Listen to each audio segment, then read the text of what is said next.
negativa de cheio, ele mostra cheio? Com Ele 35 mostra ohms. cheio. Cheio de marca, cheio de marca? Aí ele marca cheio. Quando você... Aí eu dou um tempo, né? Dou alguns segundos para o sistema enxergar. E depois, Isso. quando eu ligo novamente, que eu faço a simulação vazio, ele não dá vazio, ele está cheio de novo, depois vai caindo. Aí, se eu deixar ligado a ignição, ele vai caindo gradativamente, Entra com até o chegar no scanner. zero. Entra com o scanner e apaga a falha que aparece lá de sensor. Eu acredito que seja isso. Entra com a falha. Vai ter dando falha de combustível. Na verdade, Ó, quando tu acessar o na sistema, tu vai verdade, ver eu não falha entrei no com o sensor de scanner ainda. combustível. Tu reseta ele. Apaga essa falha, tu entendeu? Porque ele volta, geralmente volta ao normal. É o que ocorre aí, a gente já comentou até recentemente em uma live, e um caso até daqui de Natal de Barbosa, um rapaz que recentemente ele passou por um caso desse, no S10. O carro, ele trocou a bomba, aí o carro saiu sem marcar, aí depois o cliente reclamou, depois da troca da bomba, que não estava marcando. Aí ele veio, o carro retornou, ele foi, trocou a boia, continuou sem marcar. Aí ele entrou em contato comigo, a gente começou a conversar e tal.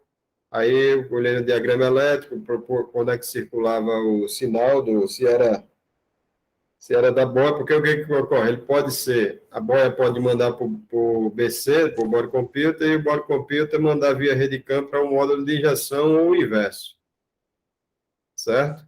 Então, quando a gente tem uma boia sem marcar, uma das coisas que você deve fazer é saber onde é que é a fonte da informação. É o módulo de injeção ou do body computer. Aí você vai na fonte. Então, vamos supor que seja o body computer. Aí você vê se nos dois pontos estão marcando iguais, para poder você começar a saber. Então, aliás, para você começar a saber se o problema está na boia, se está no módulo que recebe, se está nessa transmissão de dados. Aí, nesse processo, a gente conversando, ele não tinha ainda ido na memória e verificar a memória de avarias.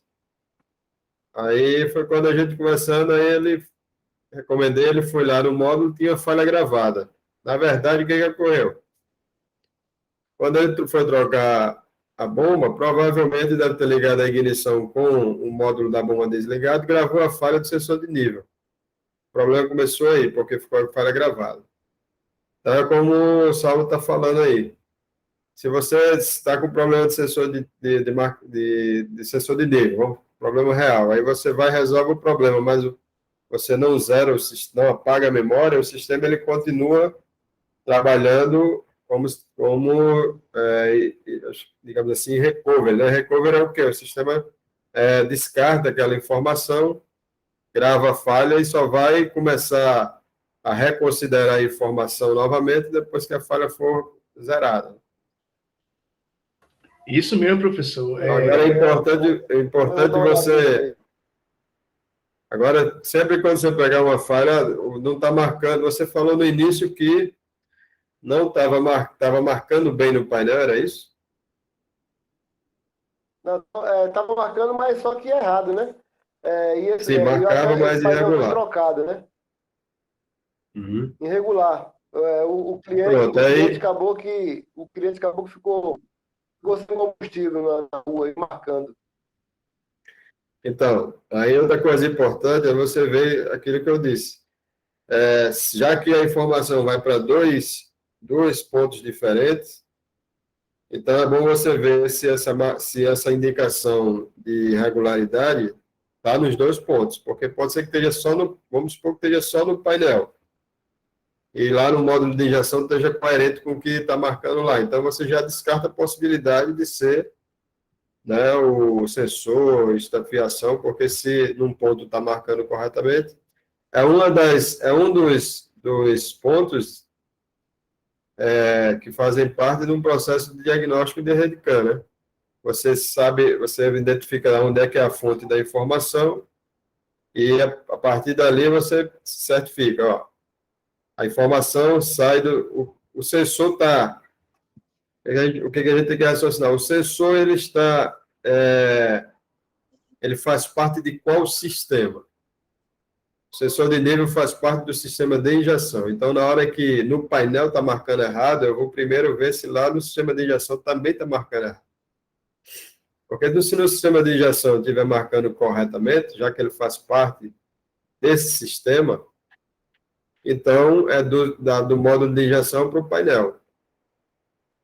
Então, ou pode ser que, primeiro, o mais provável é que o painel esteja com problema, né? Mas pode ser que seja o módulo de injeção que não está transferindo a informação.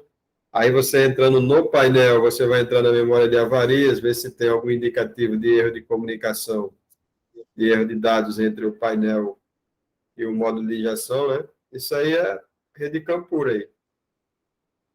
Entendeu? Beleza. Amanhã eu vou dar uma olhada nisso aí. Obrigado. Porque se só para concluir aqui, Saulo, desculpa. Porque se você foca só no painel, aí você fica fazendo o diagnóstico pela metade, né?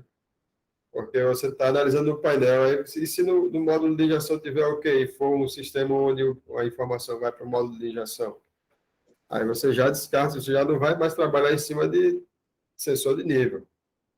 Você pode até usar a década resistiva para fazer o processo e identificar. Outra coisa que você deve fazer também é sempre entrar com o scanner e fazer o teste do painel, né? Para saber se...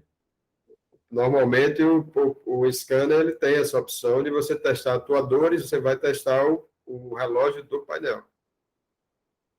Para saber se ele está reagindo. Não, se ele está reagindo bem, então... Você já sabe que pelo menos o ponteiro está funcionando bem, né? O reloginho está funcionando bem. Beleza. Diga aí, só.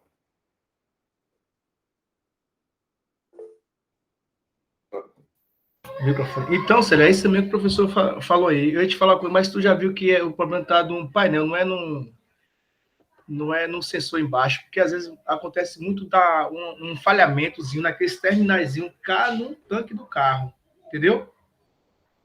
Eu não sei se vai dar para você ver aqui, deixa eu ver. Não vai dar não, porque está muito escuro aqui, mas eu gosto de fazer esse teste aqui antes, ó. Esse aqui, tá vendo aqui assim? Um terminal aqui, o segundo carro, e com a década e eu tô lá levantando lá, tá vendo? Levantando lá o sensor de nível. E cada multímetro aqui, ó. Fazer esse teste também, viu? É bom também. E primeira coisa é entrar com o scanner. No sistema, como o professor falou. Quem sou eu? O professor está animado do que eu aí. Eu fiz só copiação. Mas o procedimento todo é esse mesmo, sério. Mas essa troca de informações é interessante porque tem vivências, experiências que só cada indivíduo tem, né? E aí, Marcos? Professor? Marcos tá levantando a mão aí. Fala aí, Marcos. Ô, Célio, eu peguei um sistema aqui com o Classic, tá relatando isso aí. O meu caso aqui foi parecido com o seu, só que eu não consegui concluir porque o cliente vendeu o carro. Não retornou aqui e eu fiquei na dúvida ainda. Mas eu fiz todos esses testes aí com scanner, com década resistiva. Eu cheguei até a mandar o painel para assistência, e segundo ele lá, disse que o painel que eles condenaram o motorzinho, diz ele lá que era o motorzinho do marcador de combustível. Mas depois eu fazendo o teste lá, eu percebia que com o scanner ele marcava. Quando eu colocava o scanner, ele marcava onde eu queria. Porém, qual era a diferença? Eu só conseguia marcar com a década, por exemplo, ele só lia no painel se eu tirasse do conector, seja do conector da tampa da flange ou embaixo, em qualquer lugar. No painel, eu teria que tirar a alimentação, mais ou menos isso, do painel, colocar a década e ele funcionava. Na chave, ele não funcionava. Se eu fizesse isso, desligava a chave, programava a resistência na década, girava a chave, ele não fazia nada. Agora, se eu tirasse a alimentação ou do chicote, ou desligasse o fusível referente ao painel, e mexesse na década, quando eu voltasse a alimentação, ele marcava onde eu queria. Então, o que eu peguei foi isso aí, só que eu não consegui chegar no final da história aí, porque o cliente vendeu. E o pessoal que condenou o motor do painel lá, eles não resolveram, não consertaram, não? Não, Paulo. Ele disse que não tinha e ficou lá com o painel. Aí o cliente pediu para vir porque ele estava negociando o carro. E nesse tempo aí que chegou, eu coloquei o painel de volta para fazer esses testes aí. Quando eu comecei a engrenar no teste, o cliente pegou o carro para vender. Porque, inclusive, é uma coisa que a gente cita em algumas aulas, inclusive de arrefecimento, né? Quantas vezes você pega o sistema de arrefecimento ou o comando para o relé ele não está indo. Consequentemente, o eletroventilador não funciona. Aí você entra com o atuador, aí você dá o comando, aí funciona. Mas, espontaneamente, o sistema não funciona, né? De forma autônoma. Ele aceita o comando do scanner, mas, quando é de forma autônoma, ele não funciona. A mesma coisa pode acontecer, acontece com qualquer tipo de atuador, né? No painel, especificamente, eu não peguei, que é o que você falou aí. Quando eu dou o comando, quando eu dava o comando com o scanner, aí funcionava, mas quando estava no funcionamento normal, autônomo, ele não funcionava bem. O scanner funcionava, que é uma coisa que eu falei para a Célio testar, mas quando eu testo, quando eu dou um comando para o atuador e ele funciona, para que serve, digamos assim, principalmente para mim? Serve para eu saber que o atuador está bom e o circuito está bom. Circuito, fiação e tudo mais, né? No caso do painel, a placa eletrônica. Mas isso não garante que o software do sistema, daquele módulo, porque o painel é um módulo, né? Na maioria dos carros atuais.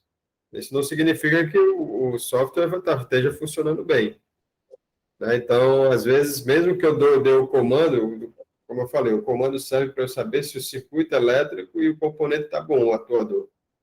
No caso do painel, o atuador é o relógio, né? Então, eu sei que está bom, mas aí volta só para fechar. Aí é o que acontece muito com o sistema de arrefecimento. O camarada chega lá, dá o comando, a ventoinha entra na primeira, na segunda velocidade, você bota para funcionar, zero, não funciona. E aí é um problema de software, não é um problema de hardware, né? Entendeu? Porque o comando que a gente dá no scanner é diferente do... Eu estou dando solicitando. Comande... Então, é o sistema de diagnóstico que dá o comando. Pode ser que o software em si do funcionamento normal do sistema não funcione. Tem que entender o que eu estou querendo dizer? Não garante que ele esteja funcionando de forma autônoma. Então, eu sei que o que a gente vai fazer no caso assim? O que isso leva? Eu consigo testar todos os hardware do sistema, então eu testo o componente, o atuador, né? Primeiro eu vejo os sinais de entrada. No caso é o sensor de nível. Sinal de entrada está ok, o sensor de nível está bom, o circuito dele está bom, está tudo certo. E o relógio está bom, o circuito elétrico do módulo para que dá o comando para o relógio, está tudo certinho. E por que não está funcionando? Bom, então, provavelmente esse problema está no software, né? Eu já cerquei o problema todinho. Tem alimentação elétrica? Tem, tudo ok. Então, sinais é aquilo. O sistema gerenciado eletronicamente é o quê? Sinais de entrada é controle de saída. Se os sinais de entrada estão tudo perfeito, do módulo de controle para frente também está funcionando bem, atuador está ok, circuito elétrico está ok, está tudo certo, então tu tem que trabalhar em cima do cérebro do sistema, né? Mas desde que a alimentação elétrica dele esteja boa, é o que o rapaz colocou lá no grupo, lá no Telegram. Ele estava lá com um veículo que a ventoinha não entrava. Aí o que pode ser? Pode ser um montão de coisa. Mas, basicamente, o que ele tem que observar, que eu falo na aula teórica e na aula prática. Bom, se o veículo não entra em funcionamento o eletroventilador, né, se ele não entra em funcionamento, o que você tem que observar? Observe a temperatura do motor. Pega o motor mais frio, espere ele esfriar um pouco, observe a temperatura. Se o motor é para chegar normalmente 100 graus ele entra, né? O sistema não é para entrar, vamos pegar um sistema que é para entrar, falar em valores redondos, é para entrar com 100 graus. Se a parte elétrica do sistema estiver ok, quando der 100 graus, ele vai entrar a ventoinha. Se essa temperatura não baixar, tem alguma coisa relacionada à parte hidráulica. Se a ventoinha estiver funcionando bem, porque às vezes a ventoinha ela funciona, mas está lenta, né? Isso aí é um problema que às vezes dá cor no pessoal, porque o camarada olha e diz, pô, a ventoinha está funcionando, só que o motor está cansado. Mas, levando em consideração isso que está ok, então, se deu 100 graus, entrou a ventoinha, você sabe que a parte elétrica está ok. Se o segundo estágio for com 110, né? Estou dando um exemplo. Entrou o segundo estágio, mais uma vez mostra que o sistema está coerente. A parte elétrica está ok, o gerenciamento do eletroventilador está ok, primeira e segunda velocidade. Se o carro continua aquecendo, tem algo errado com a parte hidráulica. No caso específico do Rocan, que era o caso dele, tem um agravante que é a eletroválvula eletrônica, a válvula termostática eletrônica, que ela precisa ter o controle PWM quando estiver na gasolina, né? O controle PWM ele é ativo. Se tiver no álcool, o controle PWM ele não é ativo, ou de repente pode entrar em atividade em determinadas condições. Aí tudo isso está explicado nas aulas, né? A pessoa precisa o quê? O que a pessoa precisa fazer para aprender? Precisa assistir às aulas. Pô, porque são informações básicas, né? Lógico. Para quem está começando, tem informações que não são tão básicas assim, mas se ele assistir às aulas, se ele estudar as aulas, ele vai ter lá. E tem aqui o Tira Dúvidas, né? Depois eu quero até saber de Marco aí sobre a questão da dúvida que ele estava com relação ao Flex, ao sistema Flex que ele jogou lá no grupo hoje, colocou no grupo hoje. Então, assim, não estudar, porque uma coisa que eu aprendi na vida, né, que eu acho que vocês também aprenderam, é que meus problemas são meus. Então, basicamente, se eu quiser resolver, eu tenho que ter interesse de resolver. Né? Então, se eu sou um profissional e trabalho numa determinada área, o problema é meu. E eu tenho que fazer por mim, né, o que eu preciso fazer por mim. Eu não posso delegar isso a terceiro. Agora, se a pessoa não faz por si, como é que ele quer que o outro faça por ele? Ou seja, onde é que eu estou querendo chegar? O conhecimento, pô. Eu que tenho que adquirir o conhecimento. Eu que tenho que ter o conhecimento. Eu tenho que ter o conhecimento, batalhar para resolver o problema. Agora, se eu não conseguir, depois de colocar todo o meu conhecimento à prova, aí eu vou atrás de algum colega, e a gente tem até a obrigação, até certo ponto, de auxiliar as pessoas, né? Principalmente eu como instrutor. Agora, se a pessoa não faz nenhum básico, quando o Marco é um camarada que eu já observei isso. Né? José nem entra em contato comigo, o cara é altamente experiente. Né? E Célio está sempre aqui. O Célio assistiu live comigo ontem, toda a vida que tem uma live está junto comigo, e Saulo nem se fala, quer dizer, vocês são 4 alunos que eu tenho, né, e que fazem parte, que teoricamente, são os que menos precisavam. E estão aqui. Aqueles que mais precisam, eu não vejo aqui. Então, assim, como eu venho falando, então, um exemplo aqui.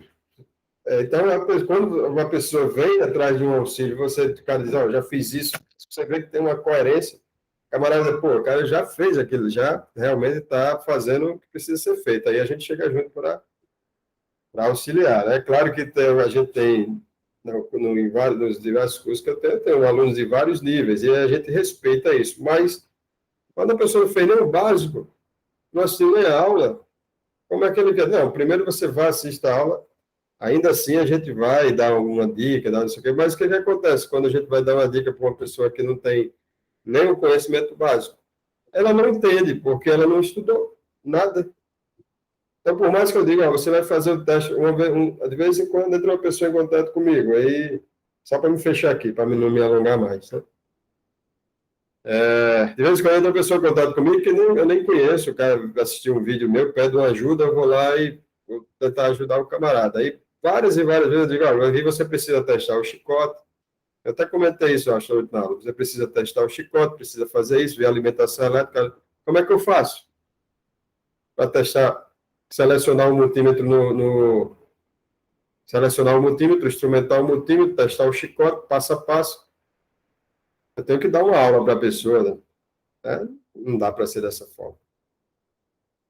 Então, com relação ao sistema de arrefecimento, todos esses detalhes do funcionamento, gerenciamento, dicas de defeitos e tudo mais, como vocês sabem, né? Está tudo lá nas aulas. Agora, quando o aluno chega, olha, eu já fiz isso, e eu vejo que a pessoa, eu nem encaro como um aluno, na verdade, eu encaro como um colega que está lá com problema, e às vezes eu também nunca passei, mas a gente conversando, a gente vai desenvolvendo e vai aprendendo junto até também, trocando experiências, né? Então é isso que falta muito. O pessoal simplesmente não assiste às aulas. Entendeu, Marcos? Aquele problema lá aquela dúvida lá é Marcos, não é Marco, né? Marco. Marco, tem um colega lá de Fortaleza, da Forte, que trabalha, que também é Marco. Então, você não é dúvida lá com relação ao... Então, Paulo, aquela questão do AF lá, eu queria rever a aula para comparar com as anotações aqui. Esse carro, na verdade, ele foi um socorro que eu fui fazer de um AF e um Fox. Fox, se eu não me engano, 2007 ou 2008. A moça, de uma mulher, ela já sabia que o carro estava perdendo a AF, que ela já tinha levado em uma oficina, e lá relataram, né, tal, que precisava trocar as peças, os componentes lá que trocaram, e perdendo o AF. Eu fui lá só fazer o AF para ela, e observei no scanner lá os parâmetros, o que podia, né, e fui conversando com ela, perguntando o carro aparentemente não tem falha de ignição, segundo ela já trocou o cabo, vela, sonda, a bateria é nova, eu observei o sensor de nível, tá marcando correto, e não me lembro de mais alguma coisa aqui. Mas assim, o sensor de temperatura, tudo eu acompanhei lá quando eu fiz esse AF, eu fiquei acompanhando. O carro entrou na temperatura normal e marcou tudo certo. Mas num período aí de 15 dias, mais ou menos, ele tá voltando a perder esse AF. Aí eu tava querendo ver Ela tá usando um combustível só? só gasolina. Só gasolina e está perdendo o F, aí está indo para o álcool. Isso. E aí ela já relatou que já trocou bateria, isso tudo aí. Que lá na outra oficina trocou, mas ele tá nesse intervalo de 15 dias, ele tá perdendo aí esse AF. Dá uma checada, válvula de cânion, você checou? Não, isso aí eu não cheguei a olhar. Que ela ficou de Você já trazer. trabalha com osciloscópio, né? Tenho.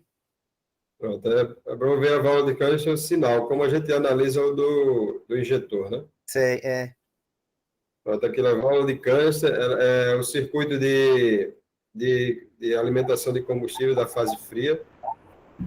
Os detalhes, ver como é que está a eletroválvula ali, tudinho, ver se está tudo certinho, entendeu? Ali. Ventilação do cárter. Todos esses, os mais comuns, né? Entrada falsa de ar, menos provável de ter, né? Mas esses circuitos que são ligados ao coletor de admissão, esses subsistemas que são ligados ao coletor de admissão, né? Válvula de câncer, ventilação de cárter e o sistema de partida frio. São três coisas que podem gerar isso aí, né? Essa questão. Tem aquele detalhe lá também de colocar o carro todo para o álcool, né? E funcionar para ver se tem se mostra algum defeito, isso também será viável fazer? Se você colocar álcool e colocar ele no álcool, é Combustível uma álcool. possibilidade. Mas como o problema está apresentando sempre na gasolina, entendeu? Aí eu acho menos viável isso aí. Eu não creio que se o problema está apresentando na gasolina, você colocar para o álcool, você vai ficar mais fácil de achar o problema.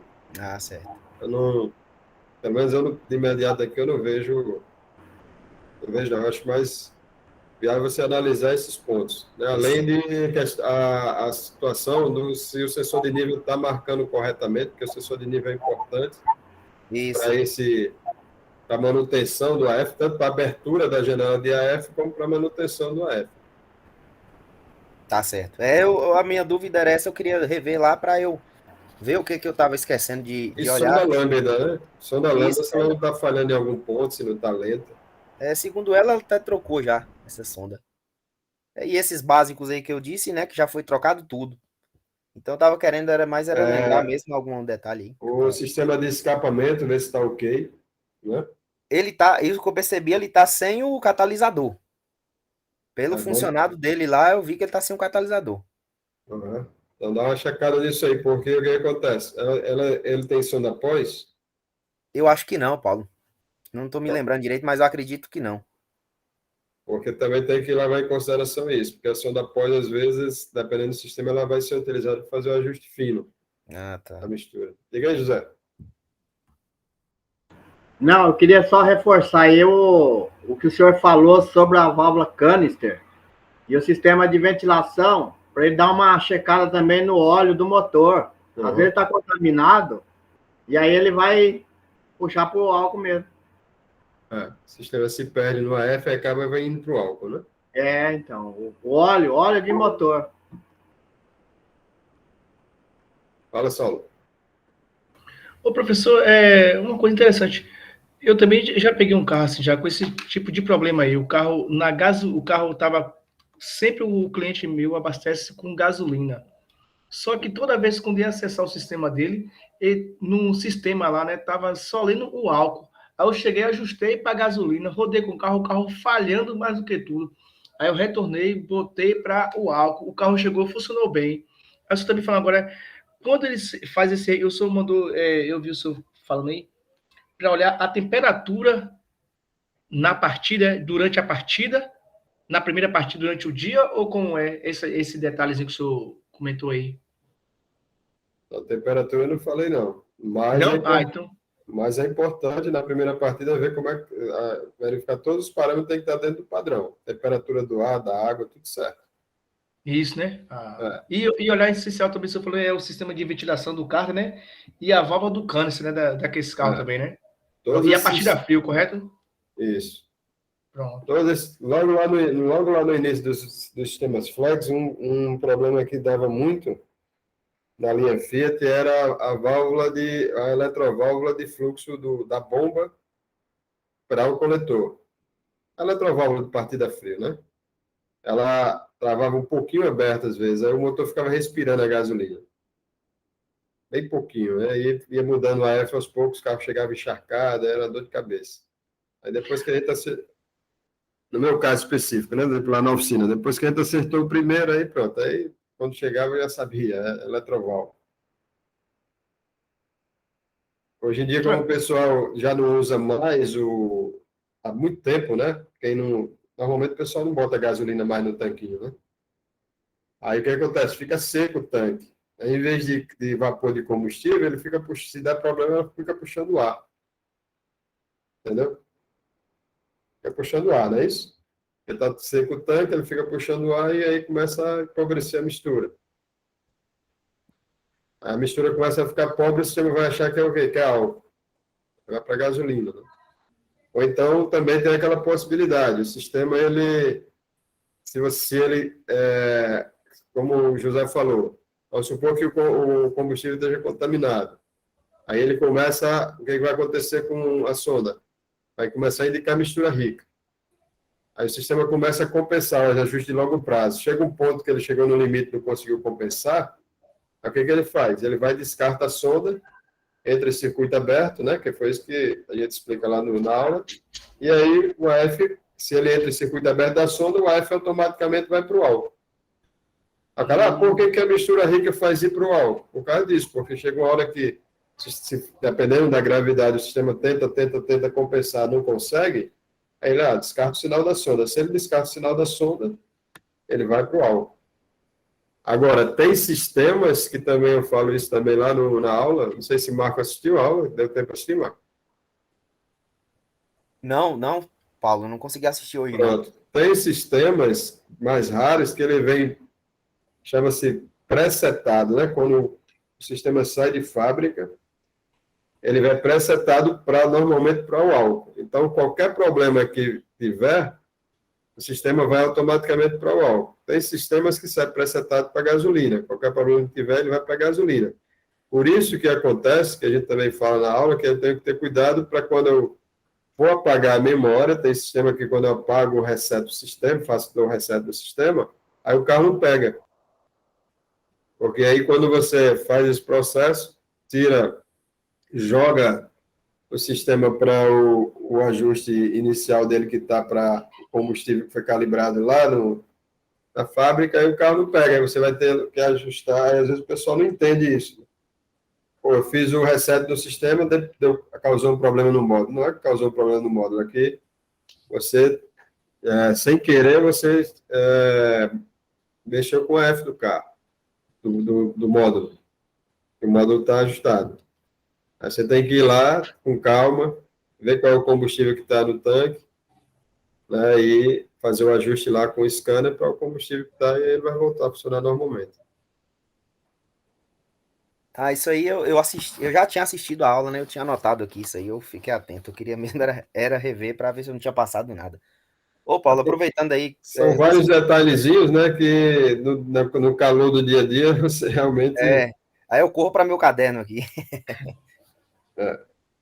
Ô, Paulo, aproveitando aí, você citou aí a questão do reservatório de partida a frio, e Saulo comentou aí no início da conversa aqui nossa, a respeito da Montana. Hoje eu peguei uma também e não vi falha, né? A única coisa que eu percebi o MAF dela um pouquinho fora do parâmetro, oscilando um pouco para fora do parâmetro.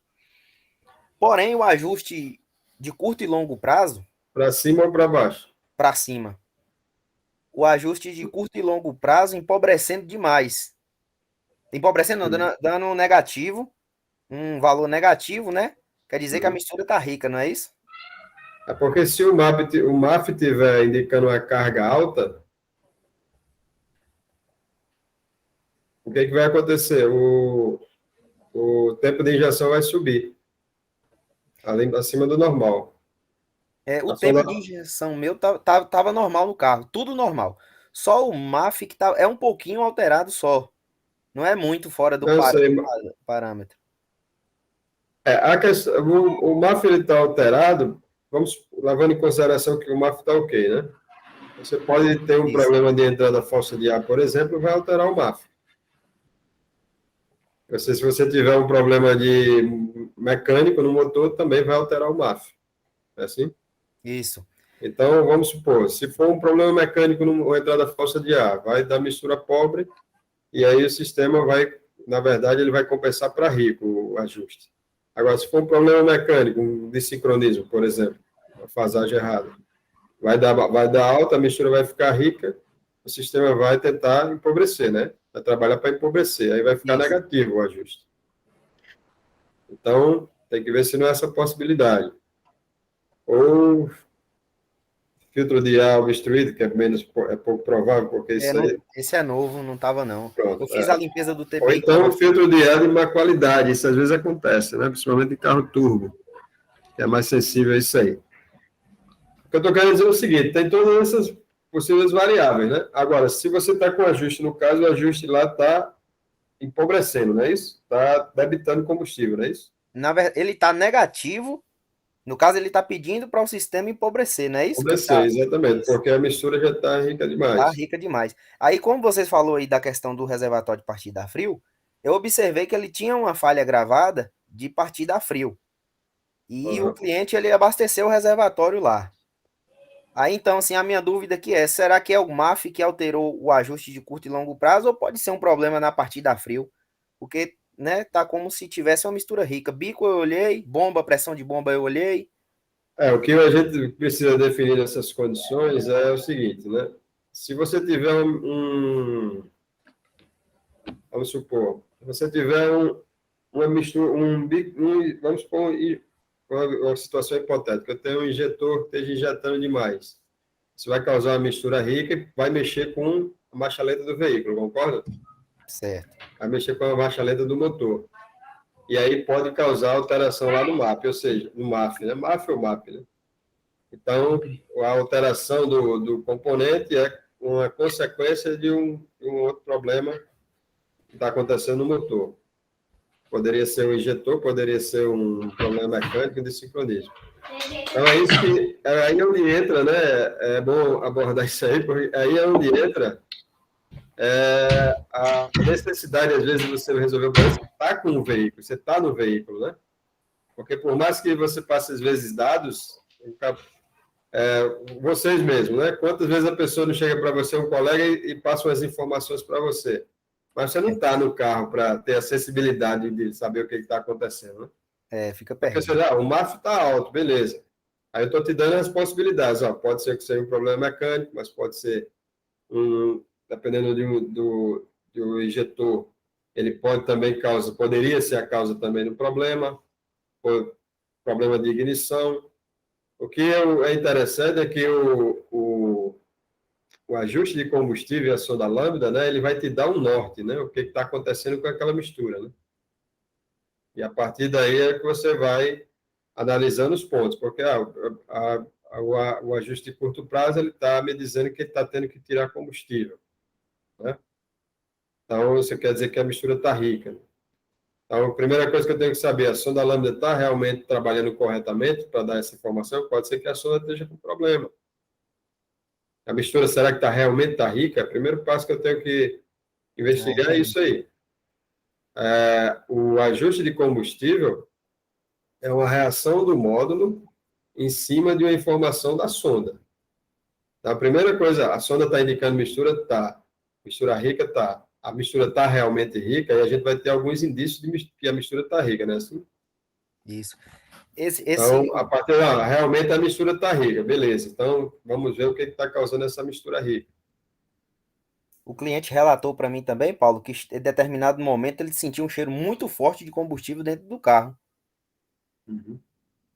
E como tem gravou essa falha de partida a frio aí, já tocou no assunto, né? Talvez pode Exatamente. ter algum problema, né?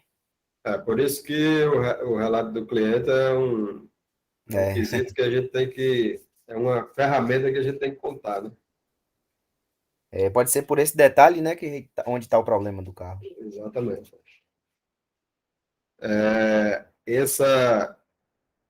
Essa entrevista, né? Hoje há alguns anos, com essa troca de informações que a gente vive na vida real hoje, todo mundo fala, tem que fazer entrevista com o cliente, mas, cara, isso aí é antigo demais, né? Eu aprendi isso com meu sogro quando eu comecei a trabalhar na área, que meu sogro sempre fazia isso, ele fazia parte do trabalho dele, a primeira coisa era a conversa com o cliente. Anotava tudinho e depois liberava o cliente e começava a trabalhar. Uma vez até, que depois que eu deixei de trabalhar com ele, fui trabalhar numa empresa antes de colocar a minha oficina, aí eu cheguei com um camarada, aí o camarada chegou todo engomadinho, camarada de paletó, gravata, o carro do cara, eu não sei se naquela época era tipo como se fosse um carro importado, como se fosse um Honda Civic, seminovo, aquele típico camarada assim de classe média. Aí ele chegou, aí quando ele chegou, eu cheguei para ele, aí eu fui entrevistar ele. Primeiro que ele não tratou comigo, porque na empresa tinha uma recepção, tinha tudo isso, e eu era o chefe da oficina, né? Aí eu cheguei para ele, fui tentar entrevistar ele para ver se ele me dava algum indício. Aí ele olhou para mim e disse, rapaz, eu não sei não, o mecânico é você. O cara é um tremendo imbecil, né? Ele não quis nem papo comigo. Eu disse, bom, se você me der alguma informação, vai facilitar o meu trabalho e resolver o seu problema mais rápido. Senão, não entendo não sei nada não. Teste aí, o mecânico é você. Então, tá bom. Inclusive, no padrão ABD2, né, eu até já citei isso, o padrão ABD2 está lá. Primeiro passo. Para quem já leu o livro do Manavela, tem lá na parte ABD2, mas isso aí, na primeira vez que eu tive contato com o padrão OBD2, na verdade é o OBD1+, em termos de literatura, né? Foi um curso da GM dos anos 90. Aí tinha lá, primeiro passo, entrevista com o cliente, pegar todos os dados, tal. Então, assim, é isso aí que você está falando. O cliente já disse que sentiu cheiro de combustível, e tem uma falha gravada relacionada à partida frio e está indicando mistura rica, perdendo a F, então você vai montando o quebra-cabeça, né? E aí, hoje tem oficinas que ainda trabalham da mesma forma de antigamente, né? Os caras recebem o carro, pega os dados do cliente, libera o cliente. Aí, como o cliente diz, o carro está falhando, e o cara vai nessa aí, está falhando. É como a questão do barulho, que tanto se fala, né? O cara está reclamando, ó, tem um barulho no carro. Aí o cara vai andar no carro e tem um barulho na mala, tem um barulho na frente, tem um barulho dentro do carro. Aí, às vezes, você tem, quem é que já não passou por isso? Você tem um barulho muito mais alto lá na mala, é um pá, pá, pá, pá, pá, pá, e o cara está reclamando de um rec bem baixinho lá na frente, né? Assim? Aí você resolve, pancada, aí você está escutando a pancada, você resolve a pancada que você está escutando. O rec é esporádico e bem baixinho, só que é o que está incomodando o cara. Aí você resolve a pancada. A gente que é mais velho já não cai nessa, mas acontece muito. O cara vai resolver a pancada. O cara diz, não, a pancada não era essa, não. A pancada é essa daqui.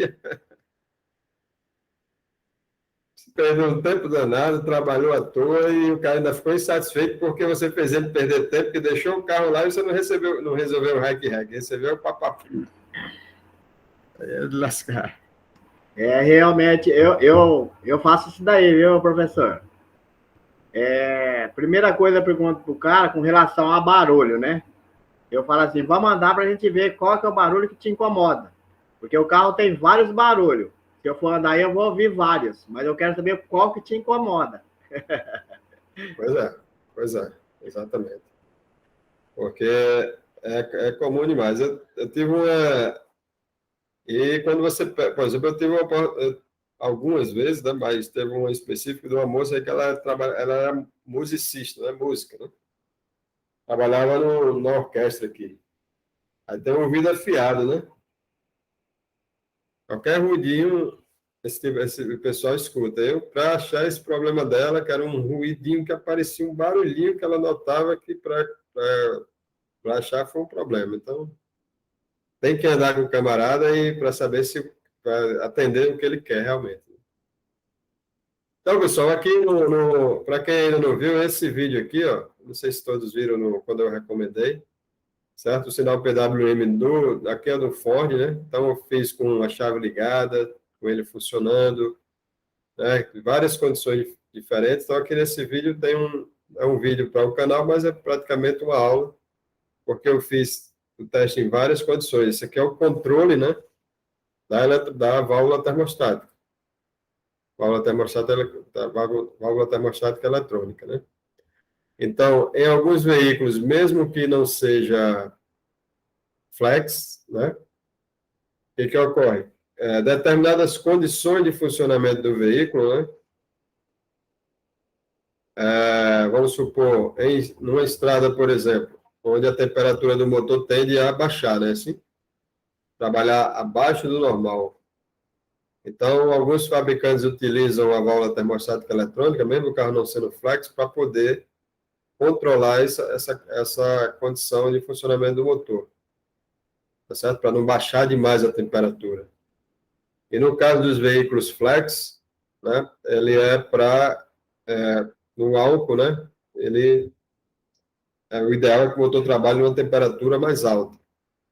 Então, a gente, nos veículos flex, a gente tem também essa utilização, essa dupla função da válvula. Então, tanto para que, quando esteja no álcool, ela trabalha mecanicamente, ou seja, não existe PWM no álcool. O PWM ele vai existir quando estiver na gasolina. Quando o sistema estiver na gasolina ou numa proporção maior de gasolina. Né? Para quê? Para que a válvula abra antes, para que o motor trabalhe a uma temperatura mais baixa um pouco. E quando ele tiver com a F do álcool, aí o PWM deixa de existir. Então, por isso que quando acontece mais reclamação, que o motor começa a trabalhar numa temperatura mais elevada, então ou está aquecendo ou começa a trabalhar numa temperatura mais elevada, né, quando se está na gasolina, porque a maioria das pessoas usa na gasolina, né, o motor. Então, ele é para, ou seja, é para sempre o PWM estar ativo, tá? Entrando para poder auxiliar o funcionamento da válvula termostática. Se a válvula dá problema, ou se a resistência de aquecimento, né, que é um atuador, dá problema, então é lógico que o motor vai começar a trabalhar com a temperatura mais alta. E aí é onde vem a reclamação, né? O motor ou está aquecendo ou está sempre trabalhando no limite, né? Às vezes o cliente nem reclama que o motor está aquecendo, mas a ventoinha, você vai notar que ele vai estar sempre no segundo estágio, ou próximo ali do segundo estágio, no limite, trabalhando sempre no segundo estágio. O cliente normalmente não reclama disso. Aqui e acolá, quando tem mais sensibilidade, como eu citei esse caso da cliente que trabalhava com música, aí até pode notar, mas dificilmente o pessoal reclama isso. Né? Mas você vai observar que a ventoinha está sempre trabalhando no limite. Por quê? Porque ou o PWM não está sendo acomodado, ou a resistência de aquecimento queimou, ou as duas coisas, porque se a resistência de aquecimento queimar, pode inibir o PWM, ou então, mecanicamente, a válvula já está com problema, como toda válvula termostática dá, então, por mais que o PWM esteja ativo, ele não vai compensar isso, né? Então, tudo isso tem que ser avaliado. Viu, professor? Deixa eu fazer uma pergunta que o senhor já falou aí, mas eu quero ouvir de novo para me memorizar bem mesmo.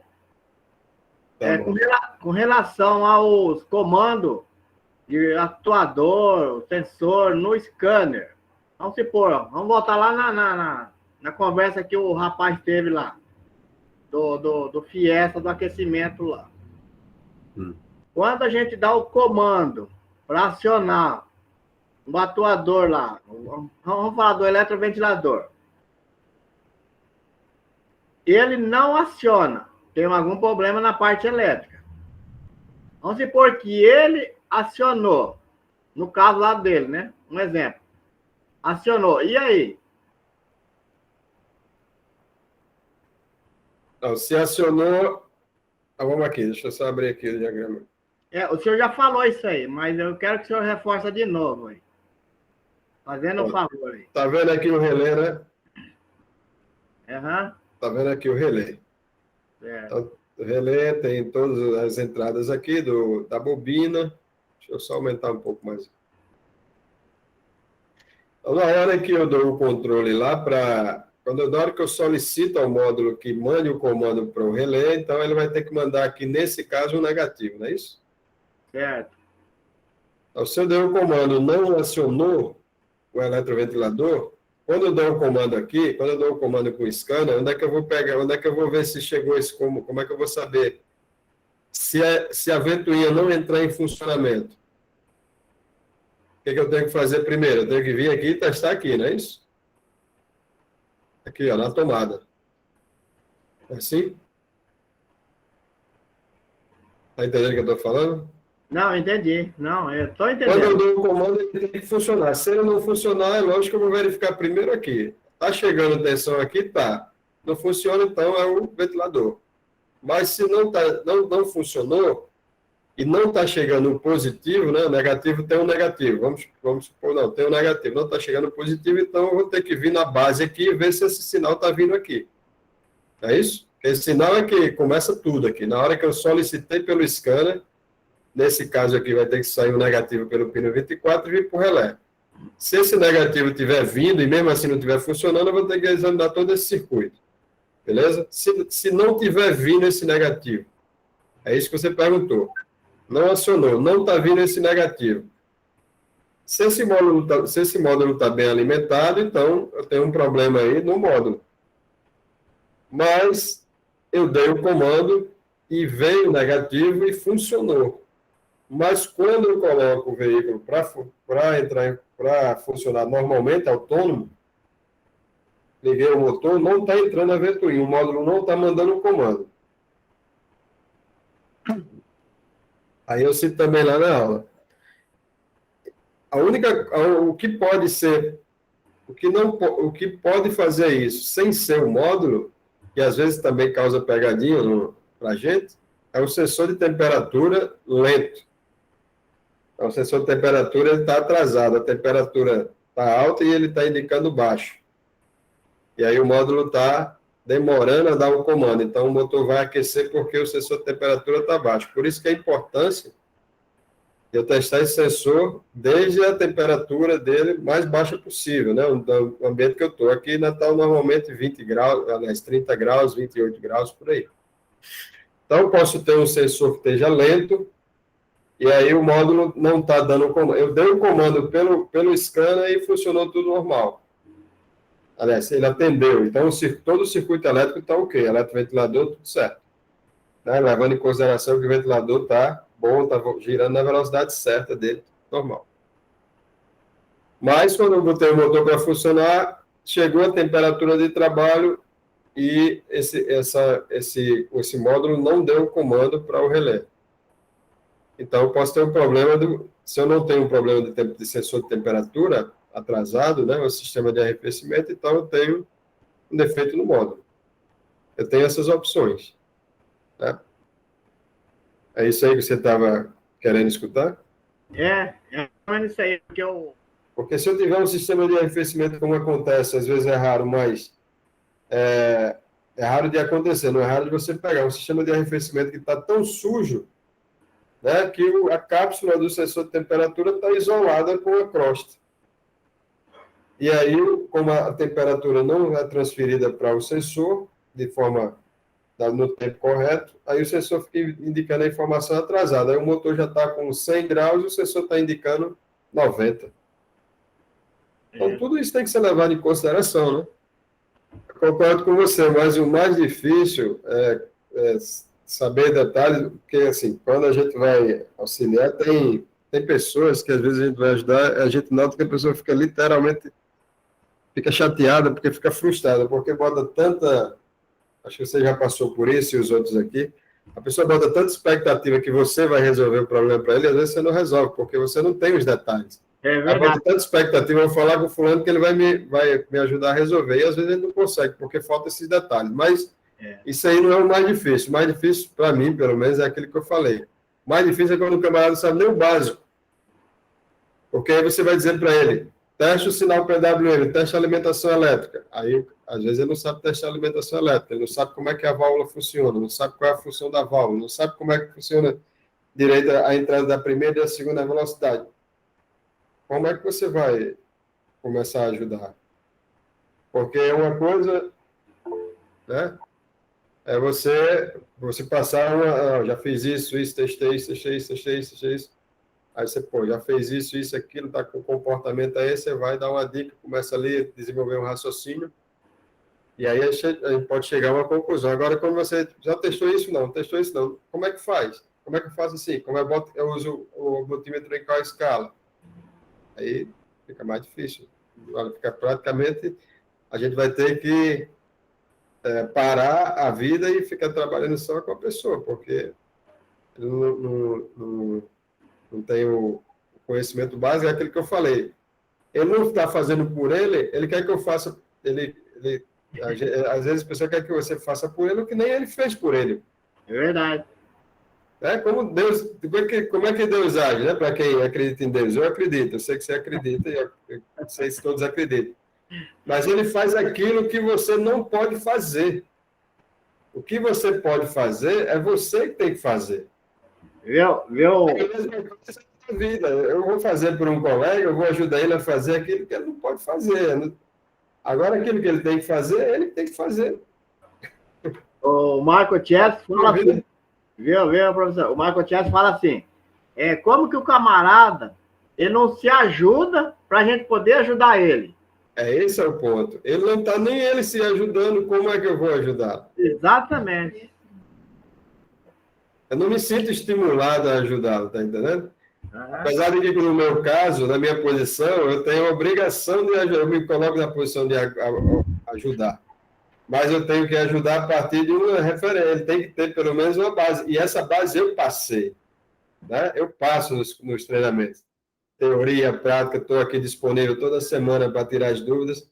Agora, a pessoa não quer fazer nem isso. Não, eu não tenho tempo. Por favor, eu não aceito isso, porque eu acho que eu já falei para vocês, quando eu comecei, principalmente quando eu comecei a trabalhar, eu tinha 2 filhos, eu tinha uma oficina e dava aula de noite, ainda tinha que estudar para continuar evoluindo, em 2000, 2001, 2002, por aí.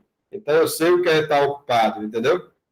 Eu sei o que é estar ocupado. Eu tinha oficina, na época eu tinha 2 funcionários, tinha minha família para dar conta, dava aula no Senai de noite, no outro dia de manhã eu tinha que começar tudo de novo, ainda tinha que estudar, ainda tinha que arranjar tempo para estudar. Então, quando a pessoa vem falar para mim que não teve tempo, eu não tive tempo, aí, para mim, eu não aceito. Eu acho que arranja outra desculpa, porque eu sei o que é estar ocupado. Eu tenho 50 anos de idade, não sou mais uma criança, então eu também sei o que são dificuldades, mas dizer que não tem tempo, que não deu tempo, aí é demais. Tem um café, o café é ótimo, o cara bota café, toma um banho gelado e senta porra.